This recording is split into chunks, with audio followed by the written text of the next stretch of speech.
Turn off all notifications. I need your undivided attention. It's time for the Film Threat Podcast.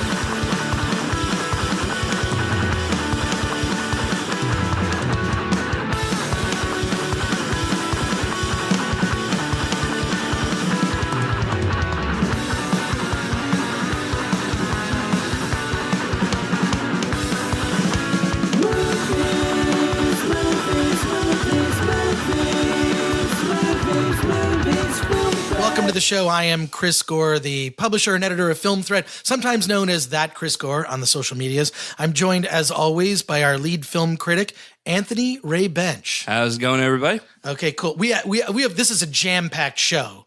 Not only do we have so many movies to talk about, because we're still playing catch-up on 2016, and then we'll talk about some recent releases, including the Lego Batman movie, but also Anthony and I today are going to see Logan. We're going to Snicked. Yeah, exactly. We're going to see it's the first public screening of Logan, which is awesome. It's being screened a couple weeks.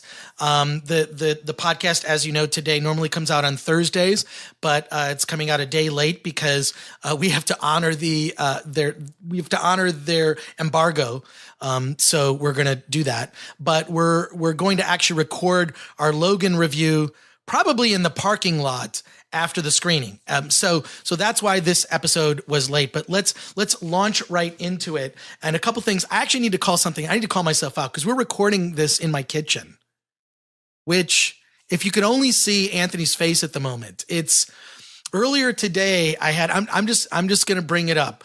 Earlier today, I had leftover Kung Pao chicken, which was delicious. I have to say, it's the best Kung Pao chicken I've ever had from a small hole-in-the-wall Chinese restaurant in Chino Hills, California.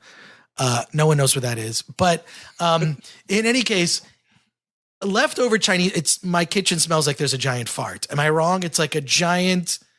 You know what? It straight smelled like cinnamon whiskey, to be honest. Oh, really? Yeah.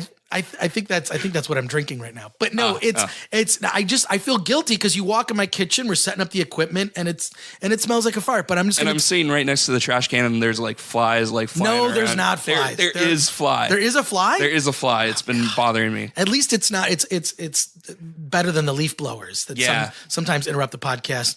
But I have to say, I don't know, it was the last episode or the episode before, I had DirecTV was going to show up. Yeah. I have problems with my DirecTV. I don't have a legal DirecTV, but I have DirecTV has been illegally installed.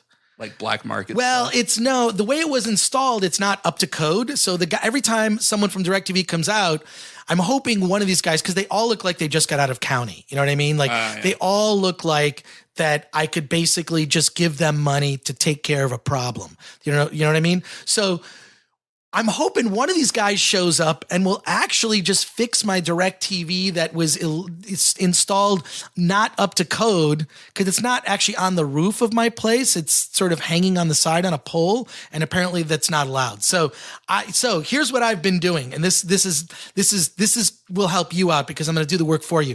I've been trying to disconnect. I've been trying all the different streaming services that are out there. Let me give you my review. Okay, I tried Sling, right? You've heard of Sling.tv?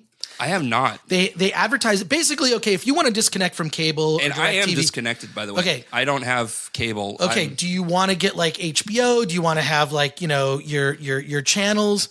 There's Sling TV is an option. Here, so you'll get like your basics, your Comedy Central, your CNN, your Sci-Fi Channel. There are various packages, right? They do sort of this. They do these packages in sort of tiers, but it's cheaper than cable. Here's the problem with it is you don't get everything. You don't get local channels, so you're going to need an HD antenna, but you're not going to be able to DVR those. Sling TV will archive some content. It doesn't completely work. Then I tried this, and so I don't love it. I did my free trial, and thankfully, I canceled my free trial to Sling TV far enough in advance that I knew I didn't want it. So you didn't get charged? I did not get charged. So I have a Roku box on all my TVs, and Roku boxes are like $30. They're cheap. Yeah. So I downloaded it and tried it out. Did not like it. The next thing I downloaded was DirecTV Now. And DirecTV Now was actually worse. You would think it's everything that's on DirecTV. It's basically an app. You can put it on your Apple TV. You can put it on your Roku box. That also, you don't get local channels with it. Again, a local channels problem. I finally got PlayStation View, And I will say PlayStation View of all of them is the best. If you have a PS4 and you don't have cable, PlayStation View it's a little more expensive than Sling TV, but it also has a DVR feature in the cloud. So I have tested this out for you if you're considering changing and going to a streaming service. It'll also take some of the programming. If you go to a channel, say, whatever a channel is, it'll archive some. You'll see that you can actually go and look at recent episodes of TV shows if you missed them. Oh, that's cool. That's so yeah, and the guide, as long as you're watching it on the PS4, the guide kind of looks like you're looking at a traditional cable guide or DirecTV guide. How did I divert from this? Because my DirecTV is still not fixed. And I'm trying to go with a streaming service. So, okay. I love going to Best Buy now, and like the DirecTV people come up and they're just like, like, hey, do you have a satellite or cable? And I'm like, no, I have Netflix and I stream. And they're just like automatically shut down. They're just like, okay. What's awful is that DirecTV was acquired by AT&T. So DirecTV used to be one of those. This is going to sound very nitpicky. One of those customer service experiences that was actually good, where you could call them up on the phone and they would actually take care of the problem. And now, since they've been acquired by AT&T, it has the same shitty customer service as all AT&T services do. So I don't know. So I'm looking to switch, and right now I have PlayStation View, and I like it. Yeah. So, moving on. So, because we have to hurry this up because we have to actually get on the road to go see Logan. So we're going to rapid fire talk about some movies. Let's talk about a movie that recently opened, the Lego Batman movie. Now, I want to know your thoughts because you and I are both Batman fans. Yes. You far more than I am. Right. But I loved it. I thought it was great. It does have the same kind of energy and the same kind of style as the Lego movie. From, was it 2 years ago or last year? Yeah, 2 years ago. And, look, that Lego movie, which was great about it is very existential. Yeah. I mean, it was about life. It was about questioning your purpose and what you're doing. And, Emmett, the main character, Emmett, played, by Chris Pratt. He's sort of a basic guy. Yeah. He's a basic Lego figure who kind of finds his voice, right? And this is all about finding your family. Like Will Arnett, is back as Batman, and he's hilarious. He's an amazing Batman. Just, he's got the gruff voice, and he's lonely. His life is fighting crime, and that's something that the comic books touch upon. Like, what is Batman without crime? And it's just, there's these beautiful shots of like him walking around the Batcave, and like you can hear the echo in his voice because there's nobody else to talk to him. He has this relationship that reminds me of the movie Her, where he like talks to his bat Siri, computer. He talks to Siri? Basically. Yeah, his bat computer. And, eventually like this kind of, by a comedy of errors, he adopts Robin. And Robin is played by Michael Cera. And it's just this really nice story about, kind of accepting family, learning to trust people. Because, they do touch upon Batman's backstory about how he lost his parents and how he hasn't learned to love anybody because of that loss. And it's a kid's movie. First and foremost, it's a kid's movie, so you're not going to get too deep in it. Well, let me ask, as compared to the Lego movie, which was a kid's movie that satisfied adults as well. Yes. I mean, there's a lot of adult humor. Is there adult humor in the Lego Batman movie? Yeah. I would say the adult humor is more prominent in the Lego movie, but it is there in the Batman movie. It definitely is there. The Joker is fantastic, played by Zach Galifianakis. There's every single Batman villain you can think of is in this movie. Doug Benson does a great Tom Hardy impression for Bane. What really? Yeah, oh, that's great. I love Doug Benson. They have, like a Jim Carrey like Riddler, twirling around the cane. And Rosario Dawson, she plays Batgirl. Okay. Barbara Gordon in it, and there's kind of a love interest, which is going to piss off a lot of people that were upset about the Killing Joke movie that came out, how they wrote a love interest between Barbara Gordon and Batman. They kind of touch on that, and that's kind of taboo. Well, let me ask, do they kind of mock, like, is this really for hardcore? Because I'm a hardcore Batman fan. Does it mock, other Batman I would say it movies pays loving Homage, yes, it pays loving homage. It definitely takes a few jabs at bat nipples and takes jabs at Batman. Does it take a jab at Batman v Superman? Oh yeah. Oh, yeah. Oh my God, that's great. Yeah. There's a scene where Alfred references sir, I'm really worried about you. You seem to have been going through these phases, and it cuts back to like clips of like all the movies, but like Lego versions of them. So there's like bat nipples, and there's, Batman fighting Superman as Legos, and, like Michael Keaton doing the Prince thing, and just, it's great. I liked it. I did feel it kind of dragged towards the end. It's kind of it's gotten mixed reviews. Yeah. And full disclosure, part of the reason that I haven't seen the Lego Batman movie, honestly, for one, I wasn't invited to the screening. For some reason, we're invited. We're on the press list for everything except for Warner Brothers. There's a long history where people from Warner Brothers still hate Film Threat and me. Somehow I gotta get to the bottom of that. I don't know. But also, like full disclosure, I just got a job. So I have a full-time job, which I actually will talk about it at some point. I can't really talk about it now. But I don't even know what it is. A really cool, fun new job that I love, because the life of a movie blogger is not one filled with riches, because I know all the movie bloggers, and none of those guys, I don't think anyone that I know of actually is able to barely scrape together a living from being a movie blogger. So I have a 32-inch TV. Yeah, what does that tell you? But so doing Film Thread is kind of the side fun thing, which allows me to have an excuse to see films that I love. But I have not had time to see the Lego Batman movie, and I think you'll love it. I really do. Now, of course, someone else reviewed the movie on the site. Mm-hmm. One of our new additions. Bill, I can't. It's Bill Arsenault. Bill is gonna tell me how to pronounce his name. Bill Arsenault with an X at the end. But yeah, Bill reviewed it and he loved it. He gave it a 5 out of 5 on the website. And what are you saying? What's your verdict for Lego Batman movie? I would give it an 8 out of 10 just because it kind of gets a little long in the tooth. Okay, yeah, I did hear it was longish. Yeah. So yeah. I think they could have cut out about 20 minutes of the film and it still would have been the same.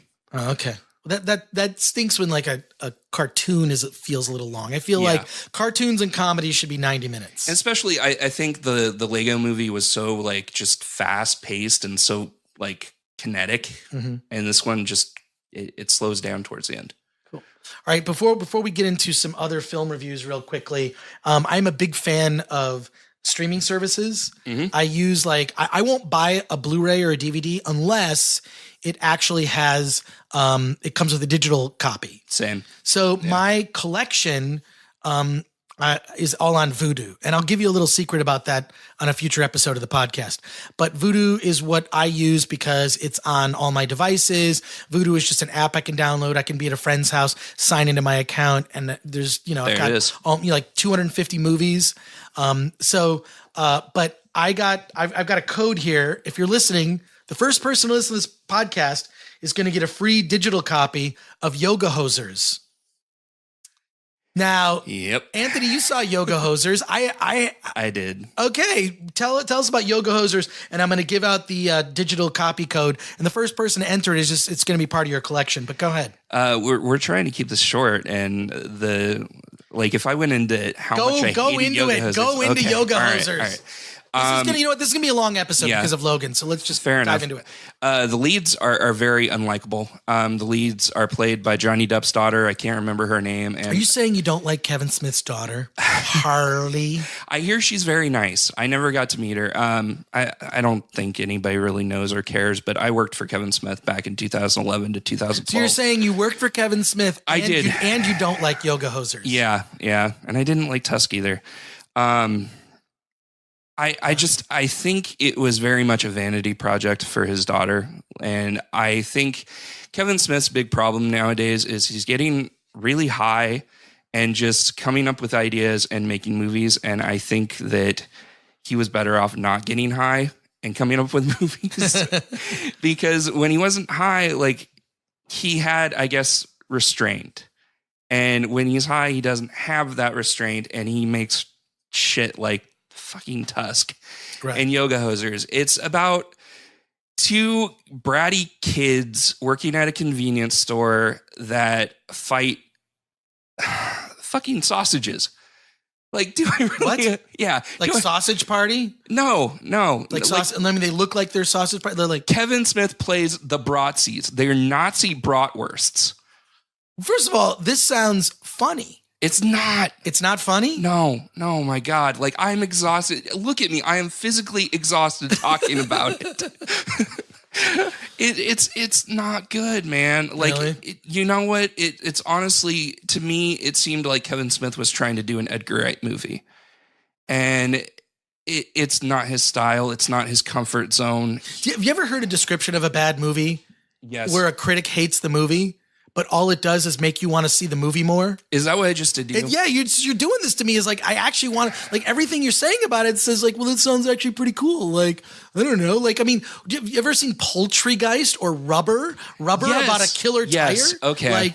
Okay. So like those movies, if I told you the descriptions of them sound ridiculous. So Bratzy sounds funny. And so is Kevin Smith dressed like a sausage? Yes. Yeah. He is. Okay. Well, it's just not good. I get where you're coming from. I do. I love sort of like, Poultrygeist. come on, it's so bad it's good. It doesn't even fit into like, because I'm a huge fan of trauma films. Yeah. Right. Poultrygeist I am is too. one. I reviewed Citizen Hectic Tox- Knife. Hectic Knife was amazing. Yeah, Citizen Toxie, the Toxic Avenger. Just there's so many great trauma Kabuki films. Cop. Tromeo and Juliet. One of my favorite. Yeah, well, that's where James Gunn got to start. But so it just like nothing you're saying is going to dissuade me from wanting to see the movie now. You're not. What is bad about it? I mean, like, if you're writing a movie about sausages, the leads that are Nazis, unbearable. They are unbearable. They're teenage girls, and teenage girls are fine and everything like that. But just the way that they talk to each other, the way they talk to their what's the word I'm looking for? See, I'm so flabbergasted I can't even talk about it. It's an exhausted movie, exhausting movie. It's so bad. Like, you know what? You need to watch it, and then we can talk about it. All right. Well, guess what? Here's your digital code, and I'm not going to repeat it because it's a podcast. You can go back and listen. You have to go to flixfling.com and search for Yoga Hosers. You might have to create an account, and then select by title on the details page. Then you enter the promo code during checkout. The promo code is YOHO33388EAA5EF. And full disclosure, those O's might be zeros. I have no idea. But there you go. Free copy of let me know on social media if you get the movie. There is a fun cameo by Kevin Conroy. Okay, Kevin Conroy. I love Kevin Conroy. The voice of the Batman and the animated series. But so if you're the person who actually got the Yoga Hosers digital copy, reach out to us at Film Threat on Twitter and just say hello. So we do have to we have to get in the car in about maybe 30 minutes or so. So we still have time to talk about a lot of movies. Let's do it. Okay, cool. So let's launch right in. I'm a big fan of documentaries. Right? Yeah, me too. In fact, a lot of the Oscar films this year, I would say actually would have been better as documentaries. I'm talking about Hidden Figures. I'm talking about Sully. Hidden Figures made me fall asleep. Lion. No, I'm talking about like some of these movies that are based on real life stories that I kind of just would have preferred. Well, I think the problem with Hidden Figures is they sort of made it too cute to me. Yeah. My issue with Hidden Figures is I thought it was a great story that was almost played like a fanciful romantic comedy, which I felt like the subject matter was heavier than that. It absolutely was. And it's another in a line of, we talked about this on another episode of the podcast, where they end a movie showing you the real photos of the real people or real footage. Yeah. And it's happened in so many movies this year. But I would rather see a documentary about these films. But now we're going to talk about a documentary. You know what movie old school, like they did that old school? Tombstone.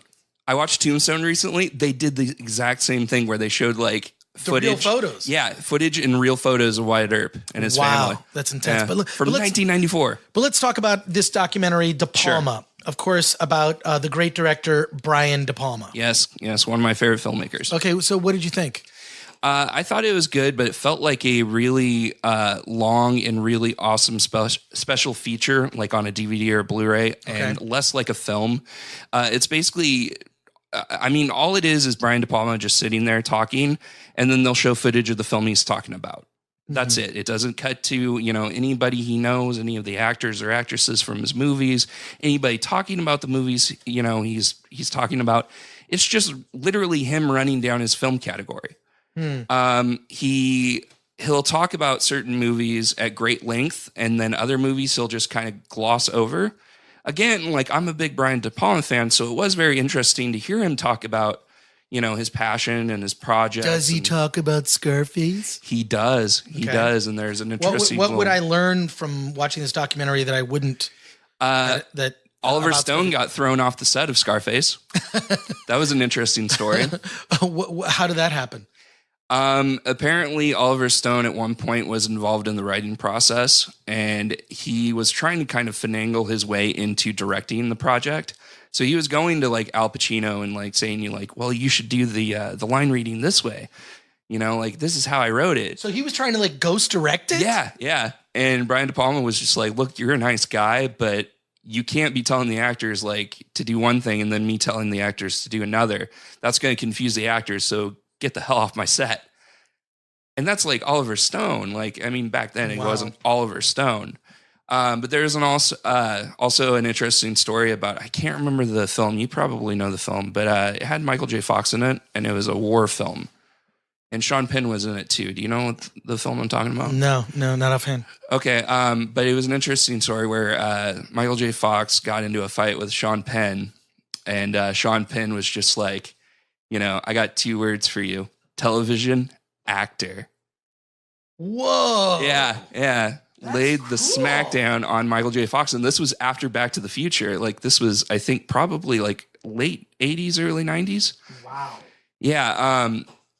So there's nice little tidbits. It's interesting for Brian De Palma fans and film fans in general. But ultimately, I don't think like the general audience would really respond to it, because it's just. So you have to be like a hardcore Brian De Palma fan to even like be into it. And it's like, what separates, like, here's the thing that's on the opposite end of the spectrum. I have seen some special features on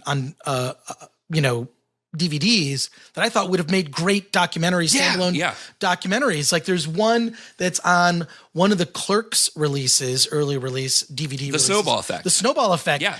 And I remember talking to a guy I knew at IFC, and I said, dude, have you seen this Snowball Effect? It's a special feature on the DVD of Clerks. And they IFC ended up like buying it and like screening it as like its own standalone documentary. Yeah, it's fantastic. The only problem I have with the Snowball Effect is, which is like a weird technique, they always would film close-ups of people's hands as a way to cut the audio. And there's a term that editors use. They call it Frankenbiting, when they'll take someone's statement. Someone tells like maybe 2 or 3 minutes to tell a story, but they actually cut it by. They have these cutaways, and they'll kind of cut the story down to 30 seconds. And there's a lot of close-ups of hands or close-ups of things at someone's office while they're interviewing them. But it's still like the content of that documentary is great, because it does talk about how Harvey Weinstein actually originally bought Clerks, with a deal on a napkin. Like, that's like not a myth, right? So I will. So you're giving it what, sort of a mixed review? I would give it about an 8 out of 10. I give it an 8 out of 10. 8 out of 10. I hated it, but I gave it an 8 out of 10. It's okay. It's not something I would have wanted to see in the theater. Right. I'm glad I saw it at home. All right. Well, let's talk about, in keeping with documentary theme we got going here, there's a couple of docs that I've seen that I really want to talk about. One is this documentary called Tickled, which came out last year. So have you heard this?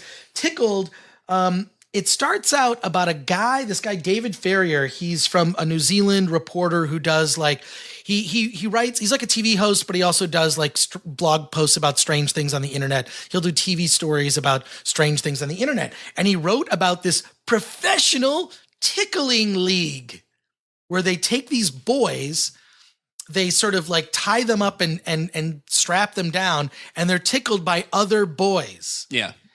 which leads to this strange company that are hiring young boys. I mean, they're young. They're just not they're not underage. They're not under 18. They're over 18, but they're hired to be tickled on video, which leads to this guy, David Ferrier, the journalist from New Zealand. He just did this one story about it, which sort of took off on the internet about a professional tickle league. And there's tickle videos all over the internet. I mean, look, if you search for something weird on the internet, it's there. It exists. The strangest thing you could possibly think of, right? Clown shoes porn, I'm sure exists. But so David, it sort of kicks off where David's on this journey where he's being threatened by the company that makes these tickling videos, or even just writing about these videos, which then leads to you find out, I don't want to ruin it, but you find out there's more going on here than meets the eye in terms of the person behind the threats. Yeah. And the way it's unraveled, it's great investigative journalism that it starts off like, this is going to be funny. Look at this crazy thing people do on the internet. And it gets really dark. I hear it's almost kind of like a horror movie. It's not like a horror movie, but boy, by the end, you could make a horror movie out of it, because what it evolves into is David actually meets a lot of the people who have appeared in the tickling videos, and they've all been blackmailed. They've all been threatened, had their lives threatened. It was crazy. And the person that they find behind all this is basically this multimillionaire who loves to just watch young boys get tickled, and he ruins their lives. And it's sort of like he has two fetishes. The guy that's revealed to be behind all this, his fetish is he likes to watch young boys get tickled, and then he likes to fuck with them by threatening them, in ways that completely destroy their professional careers. It's a harrowing documentary. When do I get to use the word harrowing except in a review of a film? But wow, Tickled was it's one of those, you ever see a documentary that's that was uplifting, or that was a funny documentary. This is a really depressing documentary about sort of the darkness that the human soul can reach when a human who just has no regard for another person and ruining like these kids' lives. It's awful. So, it's been on my radar for a while. Well, you know what? We need a review for the website. So sounds good. I'll be your Huckleberry. Put that in the pile. We'll get a review in text on the website. So yes, sir. Another documentary I'll talk about really quickly, because we have so many films to talk about today, is The Lovers and the Despot. Now, The Lovers and the Despot, first of all, I don't even know how they got so much of the footage to create this documentary, but it's basically this guy, the dictator of North Korea, Kim Jong-il. Some guy. So this guy, he happens to be the dictator. Okay, so The Lovers and the Despot. Regular Joe. Kim Jong-il basically kidnaps from, he's in North Korea, kidnaps from South Korea, the most famous actress from South Korea and the most famous director. I'm of course I'm going to butcher their names, but it's he kidnaps this famous the Korean actor Choi Yoon-hee and her ex-husband Mr. Shin. Just Mr. Shin is what I see here. I'm sure there's more to it, but so kidnaps the two of them, and they're ex-husband and wife, and basically forces them to make movies to build up the North Korean film industry, because he believes that, cultures are built on art that is exported to the world. There's obviously, when you think of French cinema, you think of movies from the UK, you think, wow, that's a great, it does promote the culture while telling, human stories. And this is something that Kim Jong-il, oddly enough, was a movie fan. He had a projection room, like all of his various palaces and personal estates all came equipped with a movie theater, and he loved to watch movies. So in some way, it's what's weird about watching this movie. It kind of humanizes Kim Jong-il, right? Because you realize oh, I have something in common with him. He's no longer alive. His crazy son is running the country and building missiles and causing nonsense around the world. But Kim Jong-il, like who we all know from the other documentary Team America, which was a lot of fun. Love that movie. But Kim Jong-il is kind of humanized. I'm like thinking like, oh my God, I think I could, when he was alive, I probably could have met Kim Jong-il and we would have had a nice conversation about movies.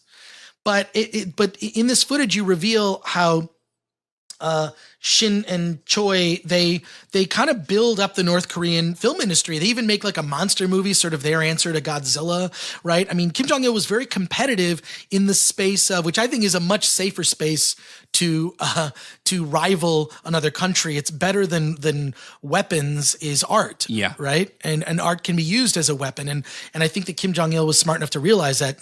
What's amazing to me, it's really about how they escaped the country and them telling their story.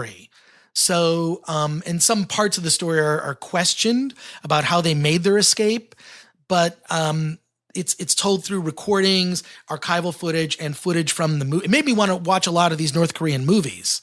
I've seen the monster movie. I believe it's called Pulgasari. What? Are they easily accessible? Well, the monster movie, which is called like Pulgasari or Pulgasari, you can look it up. It's you should look it up on the computers. It's on. I believe that whole entire movie is on YouTube. I've only seen the clips of it, but boy, it's pretty. It's not as good as a Godzilla film. Toho Studios with a man in a suit is pretty tough to beat. Yeah, it looks like it's Pulgasari. Pulgasari. So you can watch Pulgasari on YouTube. But Lovers and the Despot, I absolutely loved. Highly recommend both Lovers and the Despot and Tickled. Although Tickled should come with a warning of it's depressing as hell. All right. So let's move on and we're gonna have to rapid fire through some of these other movies because we actually have to get on the road to go see Logan. Sure. Oh my God, I can't wait. We're gonna see Logan. I know, I'm stoked. It's awesome. Okay, so Morris from America, which I don't know a lot about, but it stars Craig Robinson from The Office and also from Hot Tub Time Machine. I love Craig Robinson. Tell me about Morris from America. So it's about Craig Robinson's character, I can't remember his name, and his son Morris. And Morris is this kid that's growing up in Germany because Craig Robinson is a soccer coach or a football coach. He's kind of this awkward kid that's really into hip hop. And, Germany is predominantly white. And he kind of gets picked on a bit. But the cinematography in this movie is just beautiful. The way that they utilize colors, like the colors are so warm and just it's a gorgeous movie. Mm-hmm. But it's your standard kind of coming of age tale. Like he gets picked on, he falls in love with a pretty girl, and the pretty girl kind of embarrasses him at a party. So it's all sort of like it hits all the sort of check boxes of what makes a good coming of age film. Yes, absolutely. It's well acted. Craig Robinson is fantastic. He's playing a single father. Did you ever see Wetlands? It was a really weird movie a couple years ago that kind of blew up Sundance. The lead actress, I can't remember her name, but it's weird. She's Swedish. She's in it. She plays Morris's German tutor, teaching him the language and stuff like that. And it's interesting to see him kind of pick up on the language and pick up on the culture and everything like that. I liked it a lot, and I would give it a 9 out of 10. The acting is kind of stilted a little bit because he's a young actor, and we all know how kid actors can kind of do. Mm-hmm. I'm really interested in seeing what X-23, the girl who's playing X-23, how she's going to do. We're going to talk about that. We'll talk about that later today. But the love interest, she plays a 15-year-old. She's amazing in it. She plays kind of like the pixie kind of character, the whimsical, like, I'm kind of the bad girl, but you're going to fall in love with me anyways. Like, she plays it perfectly. You fall in love with her, even though she's kind of a jerk. And I loved it. Well, I love Craig Robinson. He's fantastic in this movie. He's so good. So good. I found out that he's not a parent, and in this movie, like you really feel that like he has this connection with a child. That's a thing that's weird. Yeah. It's like, actors that don't have children, how do they convincingly portray a parent? I remember when my kids were young and I was a parent, I remember seeing A Time to Kill with Matthew McConaughey. Yeah. And I remember I thought he was totally terrible as a dad in that movie. The way Matthew McConaughey, that film, if you watch it today, really feels dated. I don't even know why I remember it, but I remember it because I thought Matthew McConaughey didn't act like a real life parent. Like a parent of real children would never do that. And he's like this lawyer, Sam Jackson is in it. Yeah. And it's about a guy who's accused of rape, and it's Sandra Bullock's in it too, right? Yeah, Sandra Bullock's in it. But Matthew McConaughey, I just remember like it really stood out to me that it's like he's terrible I believe Matthew McConaughey is a great actor, but he didn't convince me that he was a father. I just felt like maybe that was partially the script. I don't know, but that's really interesting. I guess Craig Robinson's a better actor than Matthew McConaughey on that scale. No, he's incredible in this. Like his repertoire, his relationship with Morris, the Morris character is just phenomenal. Like he treats it like it's his fault that Morris is kind of taken away from his habitat and thrown into Germany, thrown into a place where, he doesn't understand people and people don't understand him. And he like understands that. And he's like actively like trying to like, hey, let's spend time together. And at the same time, he's lonely too, because he lost his wife and Morris is the only person in his life. He's not actively trying. Like there's this amazing scene where he's out with like some people from the soccer team and they're hitting on women. And he's just like still, obviously in love with his wife that's passed. He has no interest in hitting on women. And it's like, made apparent that his whole life revolves around his son. And it's a phenomenal movie. Everybody should seek it out. Cool. And what was your rating that you gave it? 8 out of 10. 8 out of 10. No, yeah. 8 out of 10, 9 out of 10, something. Ratings are dumb. So what's so funny is I think ratings are dumb too, which is why, in bringing Film Threat back, I just said to the writers, we used to have this rating system that involved our little mascot character, Slate Boy. Yeah, Slate Boy. And I got rid of that and said, you know what? Let's just let all the different reviewers just choose the rating system that they want. And I actually think that works better. And in sort of recent sort of inside Film Threat news, now we're back on Rotten Tomatoes. Oh, nice. Which is great. So our reviews are being compiled and used on Rotten Tomatoes as part of their percentage score. That's cool. So we're happy. We are pleased to announce that Film Threat is now part of Rotten Tomatoes. We're certified fresh. Certified. Well, I don't know if Film Threat certified fresh, but what can you say on that? So, all right, a couple more movies to talk about before we get on the road to see Logan.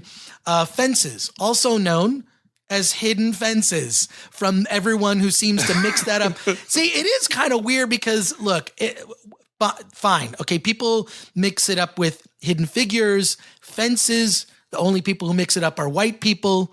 And it's because there are black people in the movie.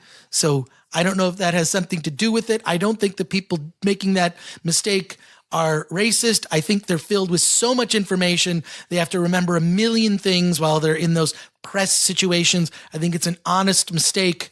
But we will call this film by its correct name, which is Fences, starring the great, one of my favorite actors, Denzel Washington. Fantastic. And it's based on a stage play that's also... He directed this movie. He directed this movie, but it's also based on a stage play that kind of it sort of covers different eras, right? So this is the first of it, and it's set in the 50s. Am I wrong on that? Is it 40s or 50s? I believe it's 40s. 40s. Okay, yeah. So to tell us about Fences. Okay, so Fences, I don't have a lot to say about it. Other than I was not aware that it took place in different eras. And this no. It's a part of a series of plays. Oh, series. Okay. It's a series. So this was the first play, and then the others in the series take place in different eras, kind of showing the progression of blacks in America trying to survive against the shitstorm of racism, which is a daily struggle. Yeah, which is something that you and I can't relate to. No. At all. So I'm always cognizant of that fact. Yeah. So, because my family just just full disclosure, my family's not all white. Through marriage, there are members of my family, by extension, that we didn't just born of black babies in our family. There are through marriage people, and not all the people in my family are white. So I grew up in just outside of Detroit in Michigan, Royal Oak, Michigan, which is it's different there. It's different there. For sure. And there's sort of a strange sort of subtle racism, but I think that's kind of present everywhere. And I'm glad to see this conversation, us have this conversation about race, in a more thoughtful way now. So, not to divert, but just as a story, because this is why I think it's great, because through just connecting with a character that we can relate to their human story, we learn from other cultures, ethnicities, whatever, or even like a lead character that's a woman. If you have empathy, you can identify with that person. You know what it's like to be in their shoes. Yeah. So, but you're telling me you didn't like it? You know what? Like the first thing, the first kind of opinion that formed in my mind was the way that the characters were acting was very exaggerated and very bold, almost like they were acting out a stage play. And I texted that to my girlfriend. It's a play. I texted that to my girlfriend, and she was like, "Well, that's because it's based on a stage play, you idiot." It's like, well, yeah, that. So what you're saying is this, that's a valid criticism to me, is because there are plays that are adapted to films that don't work. They're not as cinematic. So you're saying it felt like a play, because most plays that are translated to film that don't work, it's because they tone it down. They're too talky. They tend to be filled with speeches and long, not as many locations and lots of speeches, which works for a play. I don't mind that, but it's just the way that they were acting, the way that there's a little melodramatic. Yes, when you are on stage, projecting to a crowd, you raise your voice. You kind of change your speech patterns in a way that projects out to the crowd, because you're not mic'd. When you're, talking on camera, you don't need to project that extra. You don't need to add that energy. And it just comes off as weird when you're on film. And it rubbed me the wrong way. And also, it seemed like they were having the same conversation over and over and over again. To me, so what you're saying is, if you saw this film walking down the street, you would walk on the other side of the street. If you saw this movie walking towards you, is that what you're saying? Is that are you saying you're racist, that you don't like this movie? Not because it's colored. It's just because it's very loud and very pronounced. Okay, all right. No, I'm obviously busting your balls, but but I love Denzel Washington. I love him I like Denzel Washington in movies. There was that movie, and I can't remember the name because it was pretty forgettable, but it's with Ryan Reynolds, and they're basically they're like spies in this foreign country. And the movie was terrible, but I loved it because it was Denzel Washington kicking ass. Yeah. So, and I don't even remember the name of the movie, but now I'm going to seek it out. See, the thing is, okay, so what do you get? What's your rating on Fences then? I would give it probably a 6 out of 10. 6 out of 10. You know what? Yeah. I in this country have freedom of choice, thanks to our Constitution. Knock on wood, we still have a Constitution. I am not going to listen to you. Okay. I don't care what you say about this movie. All right. I'm going to watch it anyway. Okay. And I am going to tell you what I think of it. And the only reason I couldn't see it is because you had the screener DVD. So whatever. So we have to, you know what? I have to apologize, because we're talking about movies that came out weeks ago. We're trying to, we're playing catch up. We're still built. Film Threat was gone for almost 2 years. I'm trying to rebuild things. I'm bringing new writers on the site. Got this guy, Bradley Gibson, who I fight every time I look at one of his reviews. I want to yell at him. Bradley Gibson, with your Rogue One review. We're going to have to dial in. Did he love the movie, or did he loved it? I am, but I loved it too. So, but I'm mixed about it. And there's I think, I think I love the Rogue One trailer. Okay. I think I would have liked to have seen the first trailer that they made, which is all put together from footage that was not used in the movie. I would like to see the movie that was put together from the first trailer of Rogue One. I would like to see that movie, the original one that Gary Whitta wrote.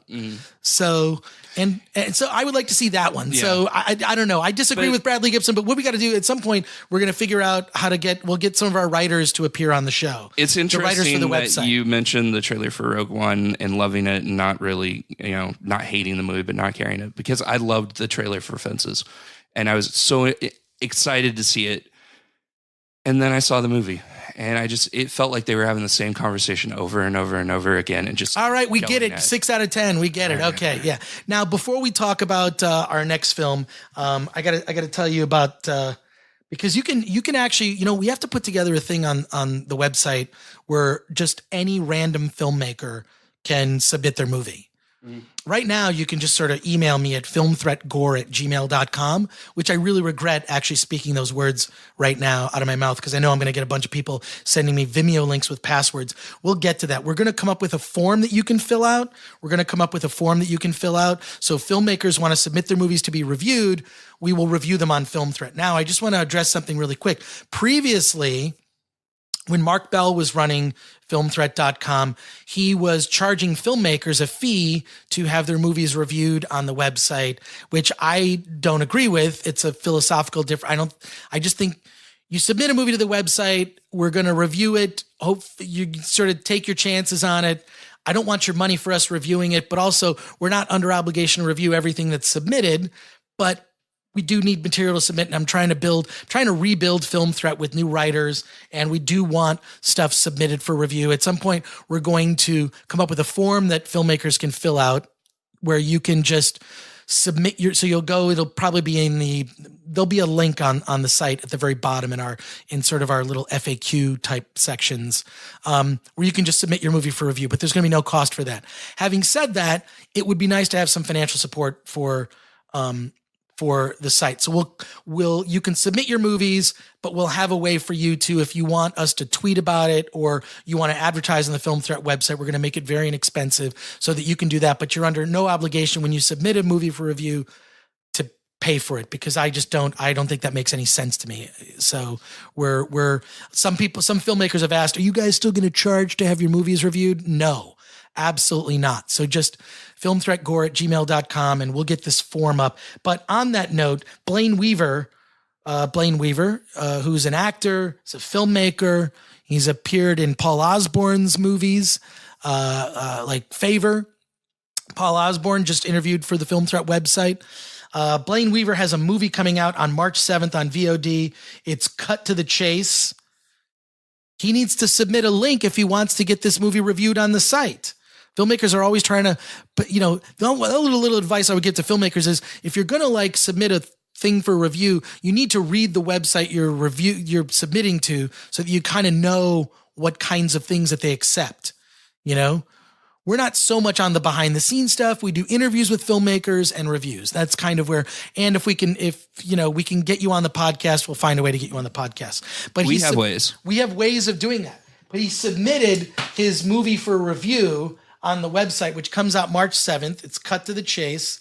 It looks, I don't know, from it, I'm not sure if this looks good. The trailer's here. I'm just going to throw on the trailer for a second. It's got a screaming woman's face. I don't know. I to assume you have my money? Just need another week. What good is that going to do? What can happen in a week? Not for a guy like you. Ooh, that's Lance Henriksen, by the way. Nice. The man don't play unless he knows he's going to win. I know, all right? I got it. Counselor, this man is a career criminal with a history of violence. Your Honor, he's my brother. He wants to make a clean start. I'm asking that you give him that chance. Everybody's very good looking in this movie. Then stop. Although Blaine looks like a criminal. Travis came looking for you. It's getting scary now. What did you say? I know you can't see this trailer, but you can look it up. Cut to the Chase opens March 7th. On VOD March 7th. It's Ding. Something bad's going to happen. Ding. Ding. This is, oh my God. Oh my God. Your sister's working on a big case. Don Mansfield. Bring my sister into this? All right. The John Mansfield? Yeah. Okay, so look, that was just about a minute of the trailer for Cut to the Chase. If you're interested in that, Blaine, I'm sorry we couldn't get you on the podcast in time to plug your movie, but there's a little plug for your movie. So there you go. We've got one more film to talk about before we get on the road to go see Logan. You also saw the film Allied. Yes, I did. Anthony, what'd you think of Allied? I dug it, but there was some really kind of shoehorned in, like, first of all, sequences. before you say whether or not you dug it, yes, who was in it? What's it about? Okay. I cannot say her name for the life of me. Marion Cotillard? Were you talking about Marion Cotillard? Cotier? Is it Cotier? I don't know. It kind of looks like it. Yeah. I don't know. Whenever I see anything French, I just slur and I speak with a French accent. Yeah. And then that kind of works. I've had like 6 different people tell me how to pronounce her name. It's Brad Pitt and Marion Cotillard. Yeah. Cotillard. Yeah. Those two. I think she's the most beautiful actress in Hollywood right now. Yeah. She's gorgeous. They're the leads in the movie. They play a married couple that start out as spies and they fall in love, and their relationship is... But is she a double agent? Exactly. Is that it? You nailed it on the head. Right. That's what I thought. Mm-hmm. Well, no spoilers. No spoilers. They have great chemistry together. Right. They do. But I think this movie would have worked better if it was on more of a personal level. They shoehorn in these big action sequences that, first of all, terrible CG. Yeah, so it looks like, just from the trailer of it, it looks like it's a small story, but it's Hollywood, so it has to be big, so they can cut in all these action sequences in the trailer, but it would have been better if it was an independent film. Yes, absolutely. Would it be better if it were a play? Maybe, yeah. Maybe you would not like it if it were a play. I love plays. I just don't like when they adapt a play to a film and it still plays like a play. I love plays too. I just I am a frequent goer. I'm a frequent person that goes to the Pantages Theater in Hollywood, and I recently saw Motown. How was it? It was fan-freaking-tastic. It's Barry Gordy. It's a story of Barry Gordy. Very much the greatest hits of his life, along with the greatest hits of everything Motown. And I grew up with Motown music. I was a huge fan of the Jackson 5, not so much Michael Jackson, but Jackson 5. But the Motown play was amazing. I mean, it was like, I loved Jackson 5 when I was a kid. Like, I wanted to be Michael Jackson. And so just seeing that stuff, the kid that they got to play Michael Jackson is like a dead ringer for young Michael Jackson. Oh, wow. Incredible. And of course, Diana Ross and all this. And it was just a great play. It was fantastic. I loved it. I did. I loved it. I love the play, but now we're sidetracked. So Allied would have just been better as, if it was a personal story, if it was just, if it was more about, a man trying to come to terms with the fact that his wife may be this horrible person that's using him. Here's the problem with these suspense thrillers, right? They're not, you can't watch them twice. Yeah. So a suspense thriller that sets up a question: did they do it? Did they not do it? Are they guilty? Are they innocent? Yeah. Are they the murderer? Are they, what? You can only watch them once. They're not, it's like, and then once you kind of know, it's like, oh, it was that. It's sort of typical, like The Butler did it. So it's almost, generally it's the obvious answer, but then it's not the obvious. Is it the obvious answer, or where's the MacGuffin? So the answer isn't completely don't obvious. Tell me what it is. I'm not going to tell you what it is. It's not completely obvious. I mean, it is suspenseful. I mean, it does have you guessing until the very end. I mean, the ending didn't have me going, okay, that was stupid. It was just like, oh, okay. Like that was interesting.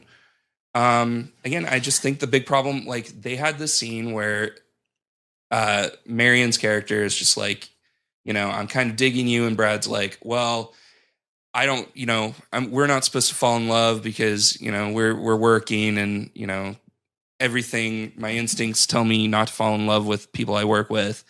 And then the very next scene cuts to them in the car and like they're making love, and a big like CG sandstorm comes and just like comes over them. And it's like, all right, obviously you guys are trying to rip off Titanic and this didn't need to happen. Oh my God. It's so cheesy and so stupid. Never let go. Never let go. And then there's another scene. Brad Pitt is literally told by his superiors, like, all right, we have a way to figure out if your wife is a spy or not. All you have to do is just wait a few days. He goes and breaks a dude out of jail to make sure.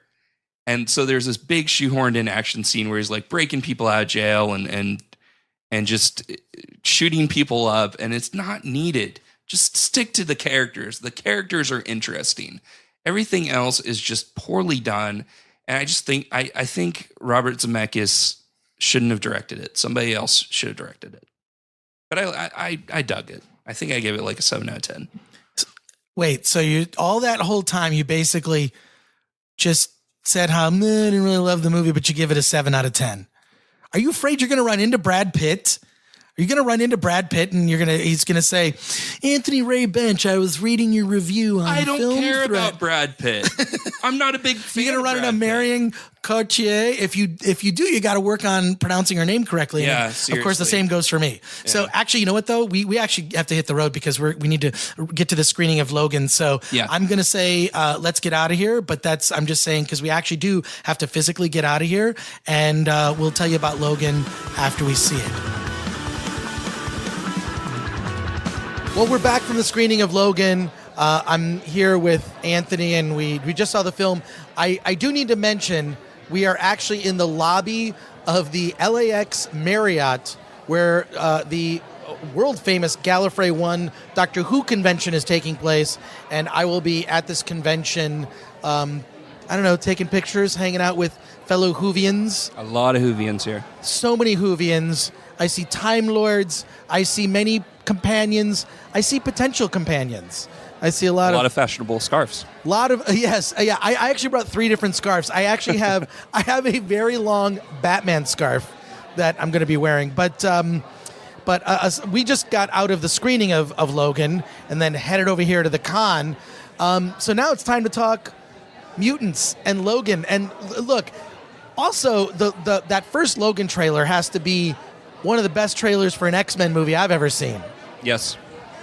But now that we've seen the film, and I had seen the first 42 minutes, I believe, with some unfinished effects. Mm-hmm. Now we've seen the entire movie.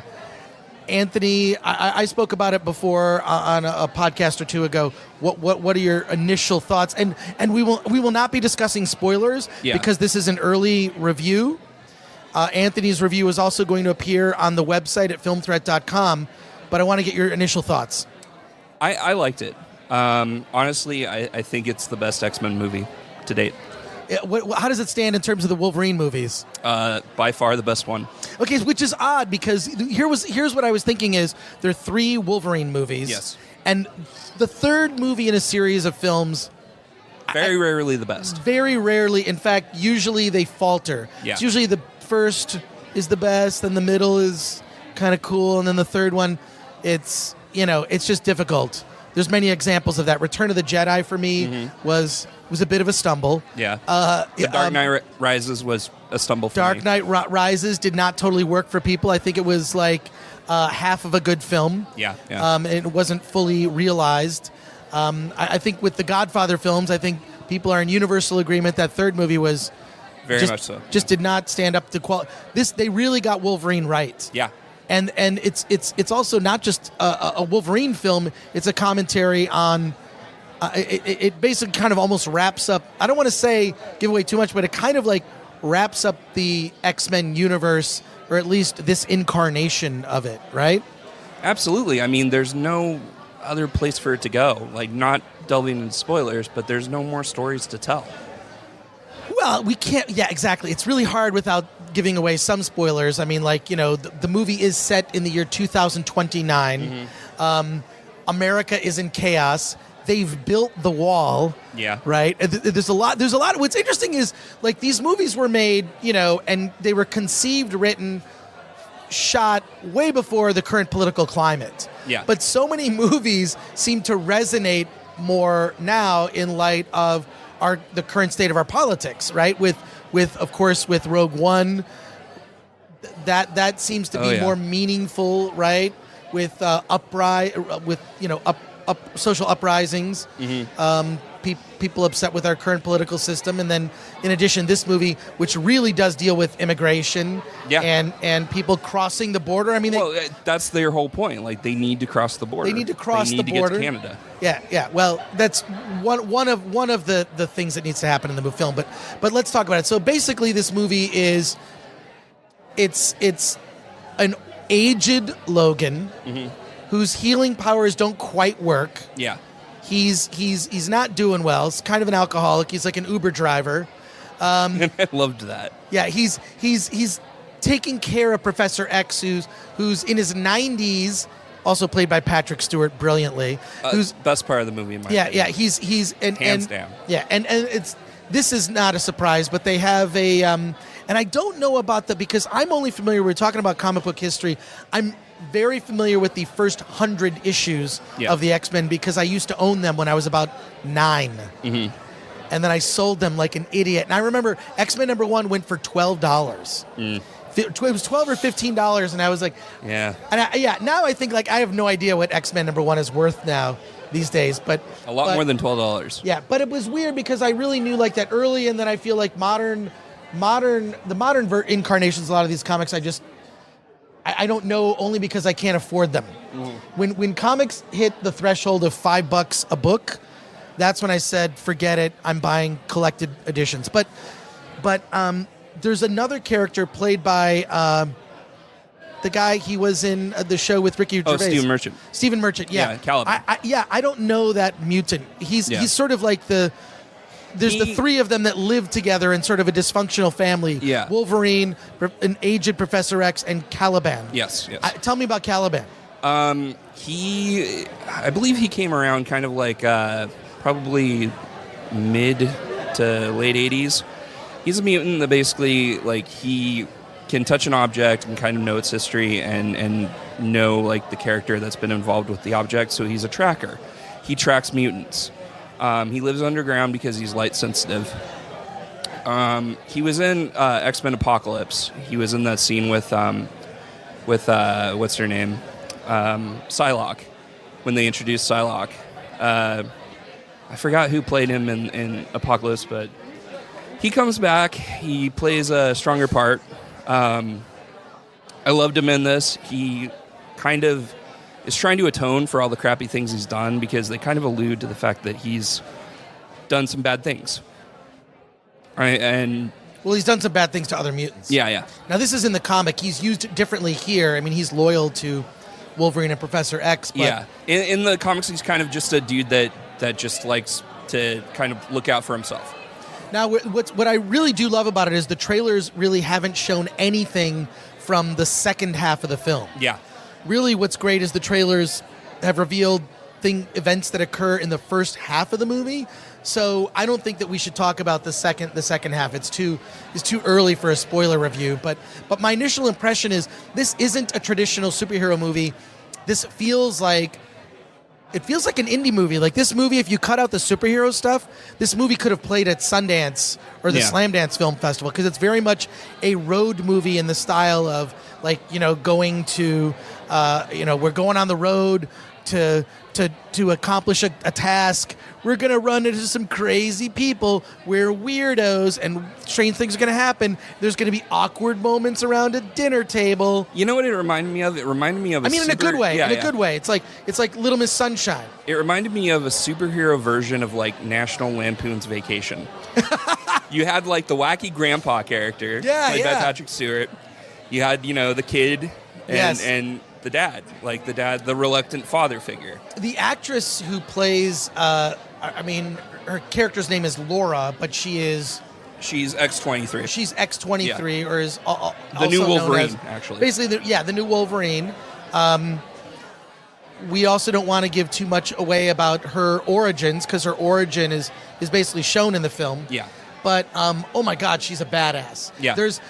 You've seen her in trailers. You've only seen a little bit, but there's a scene about a third of the way into the film where you meet her. She's this cute. She's tiny. You look like you could just pick her up and, throw her across the room, which would be a bad idea. Oh yeah. Because the best way to put it is as soon as this, military force comes in to obtain her, They're chasing her, and Wolverine's not involved, doesn't want to be involved, doesn't care at first. Yeah. Playing the reluctant. As soon as shit goes down, I mean, shit goes down. Like, you're Very down. seeing basically a mini version of Wolverine, like, just slay. Yeah. In a way that is, just almost, it's almost a ballet, the way she takes guys out. And we've never seen this before in any of the X-Men movies. This is a rated R movie. Oh, no, it is. Yeah. It's hard R. The violence in it is, if the blood wasn't spurting so much, this is like Tokyo Gore Police. Yeah. Bloody. But nice this now, drop. Like, this I is- love that movie. I love that movie as well. Nobody- Now this is yeah. crazy. Can you hear the craziness out? Can you hear this? Wait, it is the Doctor Who convention We can hear a little bit of is in full force here, and I see a lot of people here. I know it's going to be a very, very fun weekend. So, let's get into, once they get on the road, Professor X's story is really tragic. It's incredibly heartbreaking. You're seeing like the most powerful mutant mind basically break down. Like, they mentioned that he has dementia. They mentioned that he has Alzheimer's. Like, he's dealing with, the fact that he can't take care of himself. And some of the other things that are interesting is that go unspoken is what happened to the other X-Men. Yeah. I mean, this clearly is in the timeline of, sort of the retconned timeline, right? So, but what's unspoken is what happened to other characters. And this is the first, at least the first X-Men movie, not the first superhero film, the first X-Men film that acknowledges that there are X-Men comics. Mm-hmm. I mean, there's a brilliant way that they do it too. I don't want to ruin it, but there's like a brilliant where Logan is actually looking through an X-Men comic and just sort of discovers something. And the whole thing is, it didn't happen that way. Most of these stories aren't true. But it's cool to see like superheroes existing in a universe where comic books about them exist, and Wolverine's kind of like a hero to these to people that like, oh, you're the Wolverine. Yeah. Like, which it's kind of awesome and cool the way that they do it. They really do pay tribute to the comic books. Yeah, I mean, you get to see the iconic suit in the comic book form. You get to see, toys of Wolverine and the Don't brown. ruin that. That's not. It's in the trailers. It's in the trailer. It's in the trailers. Yeah. All right. Well, fine. I wouldn't spoil anything. That's in All the right. trailers. All right. So we don't want to. Your review is going to be up on filmthreat.com later today, actually. Very light on spoilers. I don't like spoiling movies for people. Well, at least before the film is out. Yeah. But what would be your rating for this? Honestly, I would give it a 9 out of 10. It's a 9 out of yeah. I actually think for me, it definitely on that scale, it's got to definitely be like 8 or 9 out of 10 for sure. It's if all the gripes I have, we can't talk about because they're spoilers. Well, territory. I do They're have minor. I do have some gripes, mostly in the third act, but the ending is flawless. Yeah. I believe it'll bring a tear to your eye. When I say the ending, I mean the last shot of the film is. I really feel like Zack Snyder wishes he had made this movie. Yeah, he couldn't pull it off. He could not, for sure. Definitely on a scale of Batman v Superman being a 1 and The Dark Knight being a 10. This is definitely close to Dark Knight territory. I think it's the best comic book movie since The Dark Knight, to be honest. Wow. I'm going there. Wow. That is some. You know what? I'm trying to think of what came out. Well, I mean, is Guardians of the Galaxy a superhero movie? What about Civil War? Are you counting Marvel films? I am. Other Marvel films? At least the Civil MCU, War, that is. Yeah, Civil War, I know a lot of people liked it. It just didn't do it for me. Right. And Guardians of the Galaxy I liked, but to me, like, Avengers did it first. I think Guardians of the Galaxy did it better, but they do kind of have the same similar setup and similar story. This is completely different. Like, this is different from anything we've seen before in the super. Movie. Yeah, in the it's superhero an indie movie, a dysfunctional family drama. And in my opinion, that makes it stand out all the more. Aside from the fact that there are so many deaths in this film. I mean, so many people get stabbed in the face. It's amazing. Shocking. I mean, some of them are the audience that we were, which is mostly like press audience. Yeah. Kind of jaded crowd. Gasps. You heard gasps at some of the gory stuff. I mean, so be prepared for that. It's definitely earned its R rating. They just said, you know what? It's an R, whatever. And I don't know if this decision was made. I mean, I think we heard around the time that Deadpool came out, about a year ago. Actually, Hugh Jackman took a pay cut to get Logan as a rated R film. Wow. He took a pay cut. So, Wow. And he salute looks to you. good. Oh, he looks He incredible. looks good. He looks, that guy can still take his shirt off. Oh, yeah. Yeah. And yeah, everything gets really quiet for a second. Hugh Jackman can take his shirt off. How about that Super Bowl? But, anyways, well, look, this is a new milestone for the Film Threat Podcast. This is our longest episode of the Film Threat Podcast. And we're kind of doing it live. And we're doing it live. We're doing it live right here at Gallifrey One. At Gallifrey One at the luxurious LAX Marriott, located near Los Angeles Airport. Look at this giant crowd we've amassed. No, I love it. There are so many doctors here. There are ribbons galore. It's the scene here at Gallifrey One is probably the geekiest of the geek conventions. So, and I love them all. The nerds, they're my tribe. They're my people, and I love them, and I am one of them. So I'm comfortable here. So I'm sure that there'll be some. You'll see every kind of nerddom here. Mostly doctors, but you're gonna. Who knows? Maybe we'll run into a Wolverine doctor. Who knows? Cool. Okay, so thank you guys for listening. Look, you can follow me on Twitter at that Chris Gore. Follow Film Threat at Film Threat. We're Film Threat on everything. Film Threat on Instagram, Film Threat on Tumblr, Film Threat on Facebook, filmthreat.com. Where can we follow you, Anthony? Follow me on Twitter at This Game Cheats. Cool. And even though I want to make some sort of timey-wimey reference, I think what we really should say is, let's get out of here!